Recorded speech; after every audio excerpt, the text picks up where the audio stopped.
What's up, Seji here. I'm going to be showcasing Mei Lin.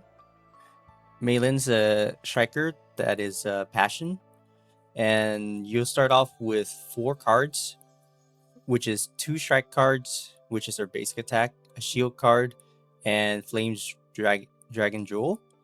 And then you'll start with 1 random Epiphany cards.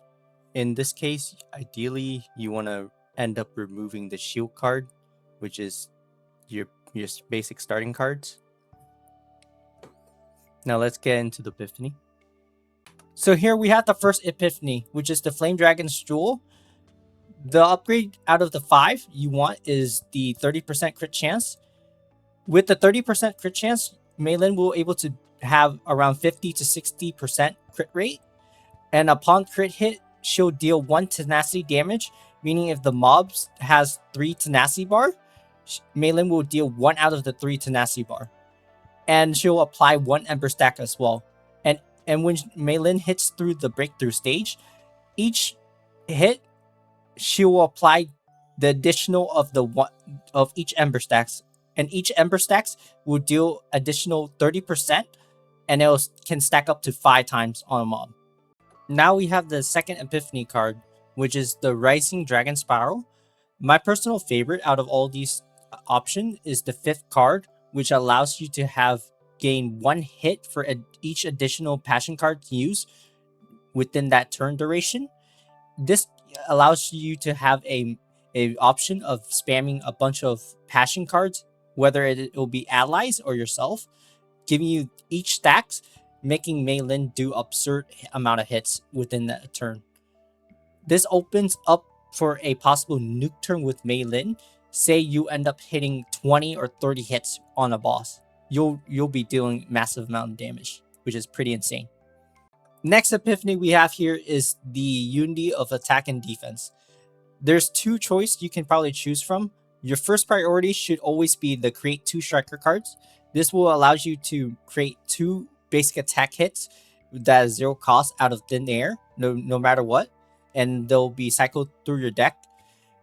And the second one, if you don't see the first option, would be move 2 basic cards to your hand, meaning that they could be in your graveyard or your deck. They will move into your hands, and they'll always be 0 cost. Last Epiphany we have here is the Spirit Aromata. Out of the 5 upgrades you want is the 30% damage when using a card for 1 turn. Your alternative option is the 50% extra damage to your basic card for 1 turn. The reason why for the alternative one is probably because of the Seth Scarab set. With that, you're able to have another additional 20% onto your basic attack card, meaning the strike cards that you first have is going to deal even more extra damage. Now for the partner for Mei Lin, usually people prefer Scarlet, but in this case I prefer Marianne, just because on top of Marianne able to do a raw 350% damage, which is pretty good for early execution card. On top of that, it costs 3 energy points. And the biggest reason why I use her personally is because of the Striker additional effect, which allows Mei Lin to have a 15% extra damage on top of her breakthrough damage with her Ember stack. And the partner turns Mei Lin strike cards, which is her basic attack cards, to always be dealing weakness damage. In this case, each time she deals weakness damage with her strike card, her passion set makes it viable for her, which applies on top of that strike cards. This makes Mei Lin a viable unit to run in any world regardless of the element, while still dealing weakness damage, which is pretty insane. So here we have the memory fragment for Mei Lin. So currently I'm running 4 passion set and 2 scarab set. The Scarab is for the basic attack card increase, making her strike deal 20% extra damage. Ideally, I'm going to end up switching it for the execution set so that she deals 25% crit damage on all her cards. And for the pieces, for the ideal, I will run the main stat as crit chance, and the substats I would try to get attack, crit damage, or crit chance as well. Now for her desire, the main stats will always be passion damage. The 3 subs, again, crit chance, crit damage, attack, flat attack, any good stats you can probably get on it. And lastly, for the imagination, which is the bottom right here, I would get the attack percent in this case, and with the 4 subset ideal being crit chance, crit damage, attack, and flat attack as well. So here's like a small clip of gameplay for Mei Lin, where I'm running the weekly boss Judas. I didn't notice that my Veronica was running 3 maneuvering fire. This is basically a farm deck, which I used for the other mode.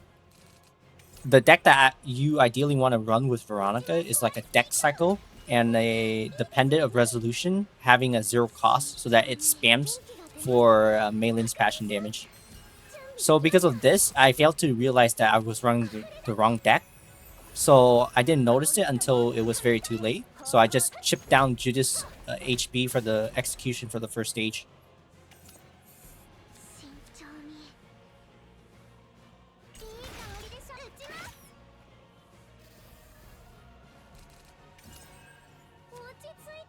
So Judas ends up spawning several cards. If I do use this, I'll end up drawing 1 card. However, he'll get a shield. So I avoid trying to use it at all time and try to chip his damage down. I didn't end up using that rally card just because I noticed that I'm going to end up cycling into like a damage cycle.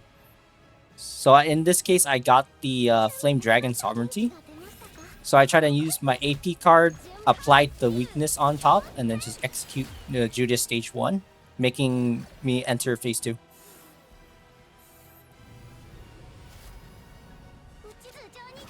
And once he enters phase 2, I just use Bombardment Preparation to increase my Ballista's damage. So yeah, and I enter right here. And next turn, since I know that I didn't get the Dragon Spiral, it sucks, but I end up having the attack card support that lets me select it from my deck. So I end up selecting the Rising Dragon Spiral, then I end up stacking it. In this case, I had the Passion stack card, so I end up using a bunch of Passion cards just to stack it.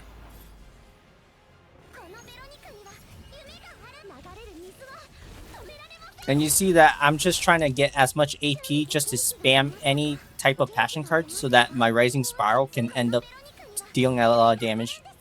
And you can notice that I keep using the pendant so that each time I use it, it cycles back because of the Epiphany, allowing Giant Ballista to do more damage. It's very unfortunate I didn't get enough AP for this deck, so I end up doing like what, half his HP bar, and then the Giant Ballista ends up finishing it. Thanks for watching the video. See you next time.